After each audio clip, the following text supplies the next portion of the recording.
नमस्कार। दिन भर की बड़ी खबरों में आपका स्वागत है। मैं हूं शिवानी। आज की खबरों में बात होगी छात्रों से संवाद के बाद और उग्र हुए राहुल, मोदी शाह पर बड़ा ऐलान की। वहीं सीजेआई के खिलाफ फूटा जेनजी का गुस्सा, लगाया बैन, पहली बार एक्शन की। और प्रशांत किशोर से मिली एनडीए की deputy CM Sunetra Pawar, BJP खेमे में मची खलबली की। वहीं सांसदों की सांसदी बचाने को झुके शाह, 2 मुस्लिम सांसदों से क्यों मिले सीएम शुभेंदु की। साथ ही खबर के अंत में बात होगी बुरी फंसी सीएम रेखा गुप्ता, 22,000 करोड़ के घोटाले का लपेटा की। इसी के साथ आज दिन भर की सभी बड़ी और प्रमुख खबरों को जानेंगे विस्तार से। उससे पहले एक नजर आज की सुर्खियों पर। भाजपा सांसद बोले शुद्ध पेट्रोल तुम्हारे बाप के घर से आएगा क्या। एथेनॉल के विरोध पर भड़के, कहा सबसे कम महंगाई भारत में, सबसे ज्यादा रोजगार यहीं पर है।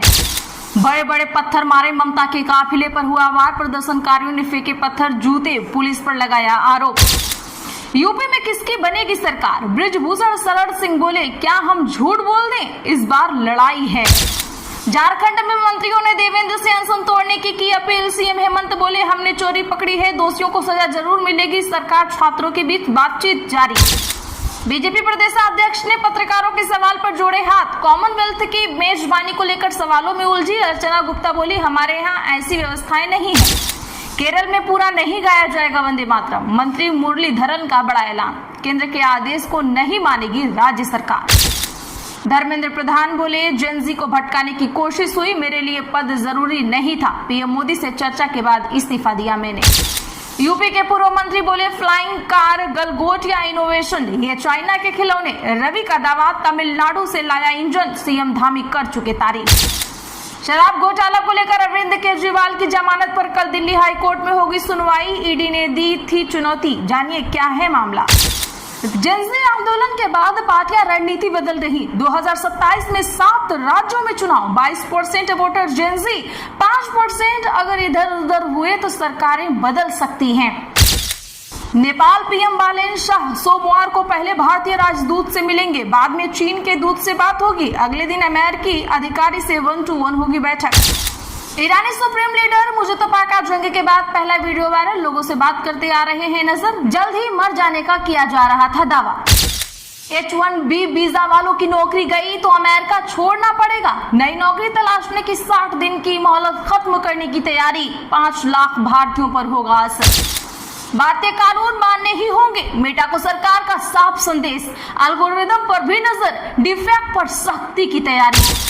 युवाओं को कॉकरोच कहा, हैदराबाद की यूनिवर्सिटी में छात्रों ने किया सीजेआई सूर्यकांत को बुलाए जाने का विरोध।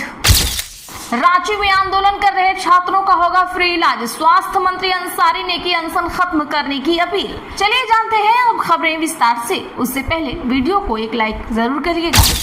प्रयागराज में छात्रों की गूंज कार्यक्रम के बाद कांग्रेस नेता राहुल गांधी ने सरकार के खिलाफ अपना रुख बेहद आक्रामक कर लिया है।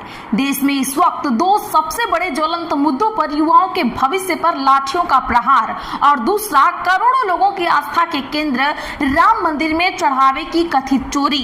इन दोनों ही मामलों पर सत्ता पक्ष की बखिया उधेड़ते हुए सीधे प्रधानमंत्री नरेंद्र मोदी और गृह मंत्री अमित शाह को कटघरे में खड़ा कर दिया है। तो क्या है ये कुछ पूरा मामला, देखते हैं इस रिपोर्ट में। प्रयागराज में छात्रों की गूंज कार्यक्रम के बाद कांग्रेस नेता राहुल गांधी ने सरकार के खिलाफ अपना रुख बेहद आक्रामक कर लिया है। राहुल ने एक बेबस छात्र का दर्द साझा करते हुए कहा कि सालों की तैयारी, परिवार की जमीन बेचना और माता पिता का कर्ज लेने के बाद भी युवाओं के हाथ कुछ नहीं लगा। यह उस छात्र की नहीं बल्कि इस सिस्टम की हार है। राहुल ने मौजूदा शिक्षा व्यवस्था को एक ऐसा चक्रव्यूह करार दिया जहां युवा लाखों करोड़ों रुपए खर्च करके ऐसी डिग्रियां ले रहे हैं जिनकी कोई कीमत नहीं और जिनसे नौकरी की कोई गारंटी नहीं मिलती। राहुल गांधी ने 20 जुलाई को दिल्ली में निहत्थे छात्रों पर हुई बर्बरता को लेकर अमित शाह को सीधे ललकारा है। उन्होंने कहा कि राजधानी की सड़कों पर बच्चों पर लाठियां और पैलेट गन बरसाए गए, लेकिन 13 दिन बीत जाने के बाद भी गृह मंत्री के मुंह से एक शब्द भी नहीं निकला। प्रधानमंत्री मोदी माफी मांगने की बजाय माफी बांट रहे हैं। राहुल ने स्पष्ट चेतावनी दी कि सरकार एक पल के लिए भी न सोचे कि विपक्ष जवाबदेही मांगना बंद कर देगा। आज हो या कल सरकार को छात्रों पर हुए इस अपराध का जवाब देना ही होगा। वहीं दूसरी ओर कांग्रेस अध्यक्ष मल्लिकार्जुन खड़गे ने अयोध्या राम मंदिर में चढ़ावे के गबन, सोने की ईंटों और सोने की रामचरितमानस जैसी बेशकीमती संपत्तियों के गायब होने का बेहद संगीन मुद्दा उठाया। रुद्रपुर से हुंकार भरते हुए खड़गे ने प्रधानमंत्री मोदी पर सीधा निशाना साधा और पूछा कि जब मंदिर के केयरटेकर ट्रस्ट के सदस्य खुद पीएम ने चुने, मंदिर का उद्घाटन उन्होंने किया, पहली पूजा उन्होंने की और झंडा उन्होंने फहराया, तो अब वहां हो रही संपत्तियों की चोरी का जवाब देने भी सदन में उन्हें ही आना होगा। देश का सिस्टम और सत्ता के शीर्ष पर बैठे लोग जब युवाओं की आवाज सुनने के बजाय उन्हें कुचलने लगे तो बगावत तो लाजमी है। अब यह बगावत देश की सबसे प्रतिष्ठित लॉ यूनिवर्सिटी के गलियारों तक पहुंच गई है। देश के मुख्य न्यायाधीश सूर्यकांत, जिन पर न्याय की रक्षा की सबसे बड़ी जिम्मेदारी है, आज खुद देश के युवाओं के कटघरे में खड़े हैं। वजह, युवाओं को कथित तौर पर कॉकरोच कहना और पुलिसिया बर्बरता पर आंखें मूंदे रहना। क्या कुछ है ये पूरा मामला, देखिए इस रिपोर्ट में। हैदराबाद की जानी मानी national academy of legal studies and research university में इन दिनों भारी आक्रोश है। 2026 बैच के छात्रों ने साफ कर दिया है कि वे अपने दीक्षांत समारोह में chief justice of India Suryakant को किसी भी कीमत पर स्वीकार नहीं करेंगे। छात्रों के एक समूह ने यूनिवर्सिटी के वाइस चांसलर, रजिस्ट्रार और पूरे एडमिनिस्ट्रेशन को एक कड़ा लेटर लिखकर सीजीआई को चीफ गेस्ट के तौर पर बुलाए जाने का खुला विरोध किया है। छात्रों का यह गुस्सा यूं ही नहीं है। अपने लेटर में छात्रों ने हालिया न्यायिक रवैये और सीजीआई के उन असंवेदनशील बयानों की याद दिलाई है जिसने पूरे देश के युवाओं को आहत किया था। ये वही चीफ जस्टिस हैं जिन पर भारतीय युवाओं की तुलना कथित तौर पर कॉकरोच से करने का गंभीर आरोप है। इतना ही नहीं, लेटर में जंतर मंतर पर हुए विरोध प्रदर्शन का भी जिक्र किया गया।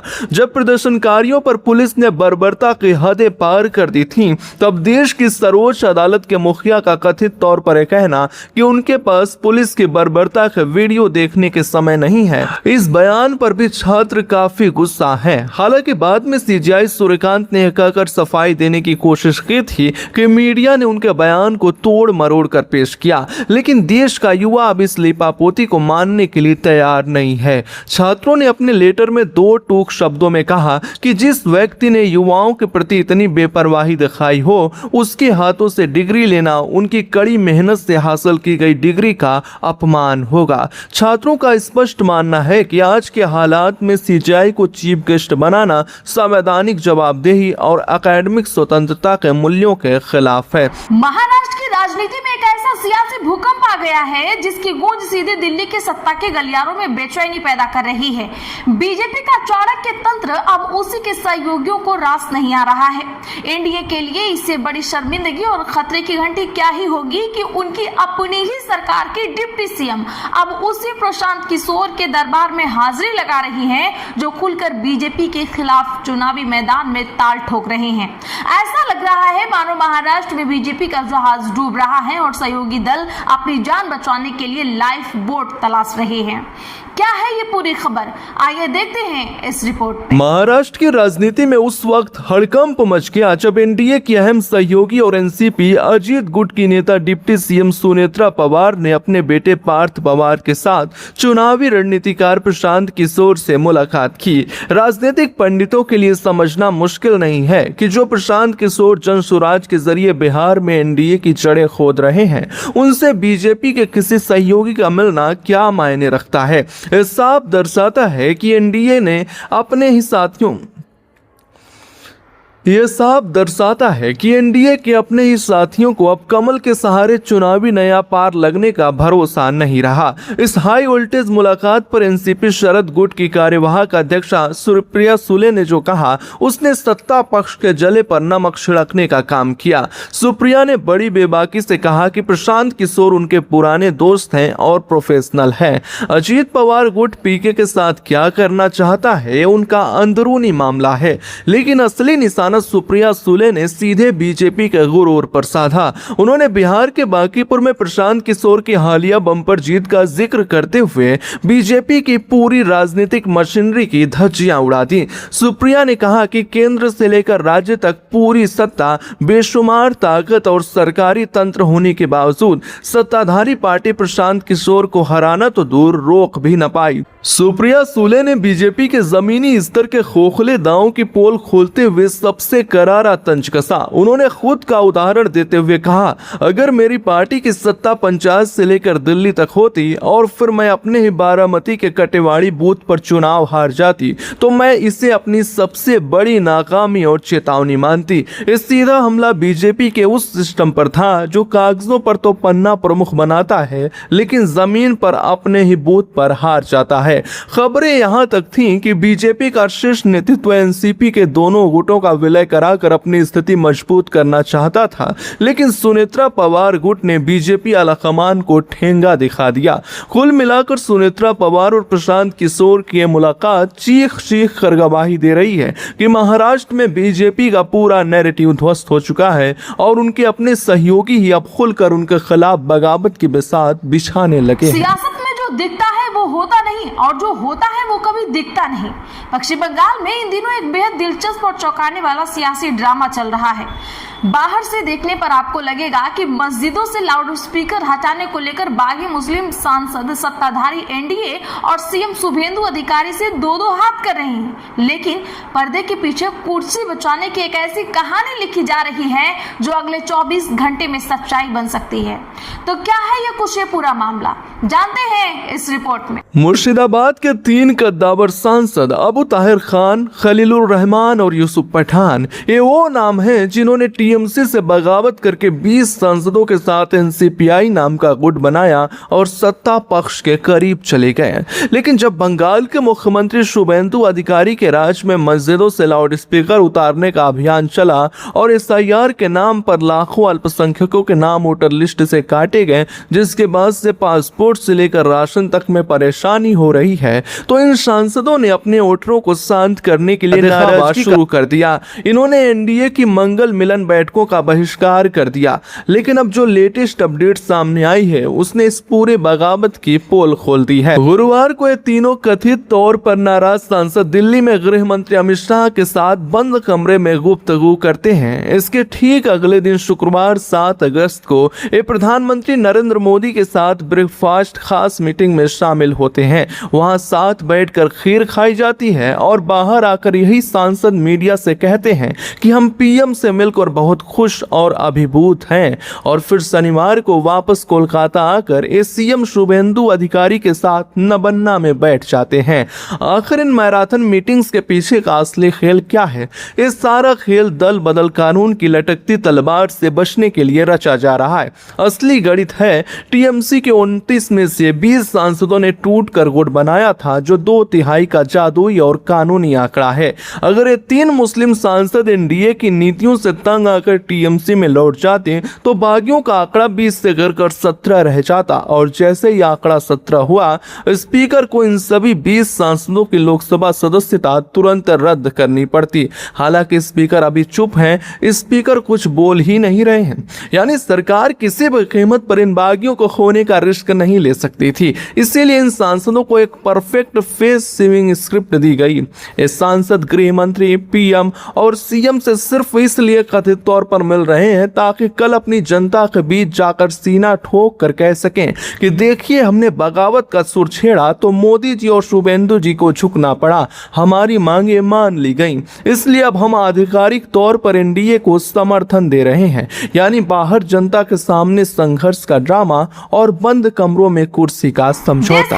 महंगाई से बेहाल है और जब वो अपनी गाड़ियों के बर्बाद होते इंजनों का सवाल सरकार से पूछ रही है तो सत्ता के नशे में चूर माननीय सांसद उन्हें उनके बाप की याद दिलाने लगते हैं। मध्य प्रदेश के रीवा से एक ऐसा ही वीडियो सामने आया है जिसने यह साबित कर दिया है कि सत्ताधारी नेताओं का अहंकार अब 7वें आसमान पर है। जब जनता E20 पेट्रोल से हो रहे नुकसान की शिकायत करती है तो रीवा से बीजेपी सांसद जनार्दन मिश्रा भरे मंच से क्या कहते हैं और क्या है ये कुछ पूरी खबर देखिए इस रिपोर्ट में। रीवा में एयरपोर्ट से भोपाल और कोलकाता के लिए नई उड़ानों का उद्घाटन चल रहा था। मंच पर मध्य प्रदेश के डिप्टी सीएम राजेंद्र शुक्ल समेत तमाम वीआईपी नेता विराजमान थे। लेकिन इसी जश्न के बीच बीजेपी सांसद जनार्दन मिश्रा ने सारे मर्यादाओं की धज्जियां उड़ा दी।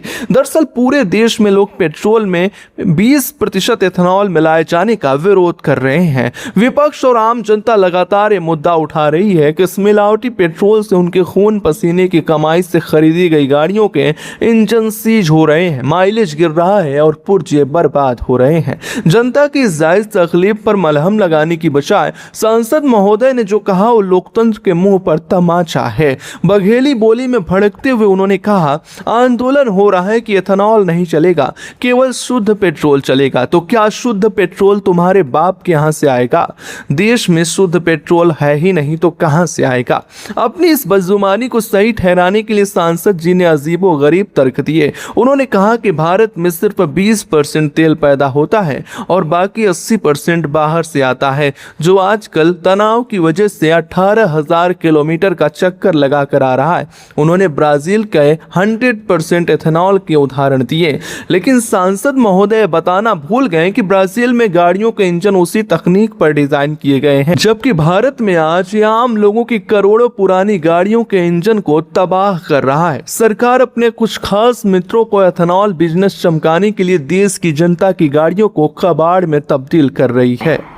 क्या पश्चिम बंगाल में अब विपक्ष के नेताओं का सड़कों पर चलना भी गुनाह हो गया है? सत्ता परिवर्तन के बाद जिस सुशासन का ढिंढोरा पीटा जा रहा था, उसकी खौफनाक असलियत अब पुलिस कस्टडी में हो रही घटनाओं और सड़कों पर खुलेआम गुंडागर्दी के रूप में सामने आ रही है। आज राज्य के पूर्व मुख्यमंत्री और टीएमसी प्रमुख ममता बनर्जी के काफिले पर जिस तरीके से सुनियोजित और जानलेवा वार हुआ, उसने मौजूदा राज्य सरकार के दावों और लचर कानून व्यवस्था की धज्जियां उड़ाकर रख दी हैं। क्या है ये पूरी खबर, क्या है मामला, आइए जानते हैं इस रिपोर्ट में। उत्तर 24 परगना जिले का हली शहर आज उस वक्त गुंडागर्दी का अड्डा बन गया जब पूर्व सीएम ममता बनर्जी एक दिवंगत टीएमसी कार्यकर्ता के शोकाकुल परिवार के आंसू पोंछने जा रही थी। रास्ते में सत्ता के नशे में चूर असामाजिक तत्वों और उपद्रवियों ने उनके काफिले को रोक लिया। हैरान करने वाली बात यह रही कि मौके पर मौजूद पुलिस मूक दर्शक बनी तमाशा देखती रही और बेखौफ गुंडों ने ममता बनर्जी की गाड़ी को घेर कर उस पर कीचड़, जूते, चप्पल और पानी की बोतलें फेंकनी शुरू कर दी। ये वार महज एक विरोध नहीं था बल्कि जान लेने की साजिश थी। गाड़ी पर बड़े बड़े पत्थर और ईंटें बरसाए गए, ऐसा ममता बनर्जी ने खुद इस खौफनाक मंजर को बयां करते हुए मौजूदा सरकार को कटघरे में खड़ा करते हुए कहा, पुलिस के ठीक सामने असामाजिक तत्वों ने मेरी कार पर बड़े बड़े पत्थर फेंके। वार इतना भयानक था कि अगर खिड़कियां खुली होती तो मेरा सर फट जाता, हम सब मारे जा सकते थे। पुलिस पूरी तरह से भाजपा के लोगों को सुरक्षा दे रही है। इसके पीछे राज्य सरकार की पुलिस की एक और खौफनाक करतूत छिपी है। दरअसल टीएमसी कार्यकर्ता और पूर्व पार्षद के पति बिरजू केओट की शुक्रवार को पुलिस हिरासत में मरने के बाद से परिवार का सीधा आरोप है कि पुलिस उन्हें उठाया, रस्सियों में बांधा और लॉकअप में बेरहमी से मारा। इसके बाद से जब ममता बनर्जी पहुंचती हैं तो क्या वो पुलिस उनको सुरक्षा दे सकती थी?